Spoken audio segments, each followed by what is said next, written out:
বাংলাদেশের রাজনীতিতে দীর্ঘদিন ধরে প্রভাব বিস্তারকারী দল আওয়ামী লীগ বর্তমানে অস্তিত্ব সংকটে রয়েছে।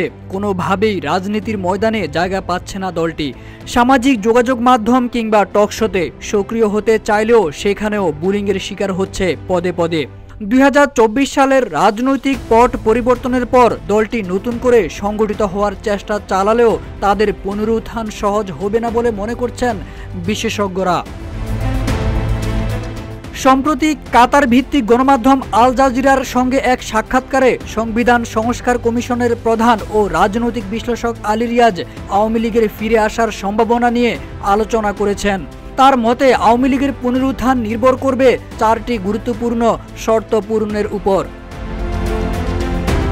আওয়ামী লীগের প্রত্যাবর্তনের 4টি শর্ত হল দীর্ঘ 16 বছরের শাসনামল এবং বিশেষ করে 2024 সালের আন্দোলনের সময় সংগঠিত সহিংসতার জন্য দলটিকে আনুষ্ঠানিকভাবে নিঃশর্ত ক্ষমা চাইতে হবে। আওয়ামী লীগকে তাদের পুরনো রাজনৈতিক নীতিগুলো পরিত্যাগ করে নতুন কৌশল গ্রহণ করতে হবে।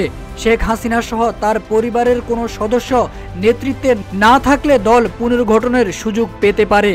মানবতা বিরোধী অপরাধ সহ অতীতে সংঘটিত সহিংসতার জন্য দায়ী ব্যক্তিদের বিচারের আওতায় আনতে হবে।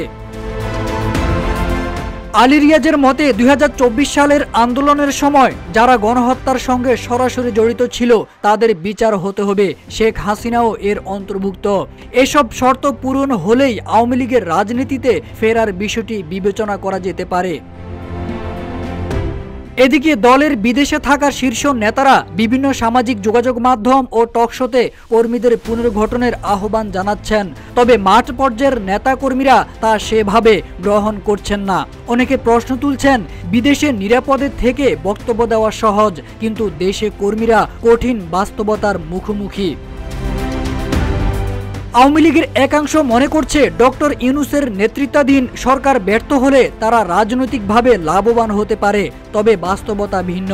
সাধারণ মানুষ তাদের প্রতি এখনো আস্থাশীল নয়, বরং অতীতের কর্মকাণ্ড নিয়ে সমালোচনায় মুখর। পর্যবেক্ষকরা বলছেন আওয়ামী লীগের সামনে এখন সবচেয়ে বড় চ্যালেঞ্জ হলো নিজেদের অবস্থান পর্যালোচনা করা এবং রাজনৈতিকভাবে টিকে থাকার জন্য নতুন কৌশল নির্ধারণ করা।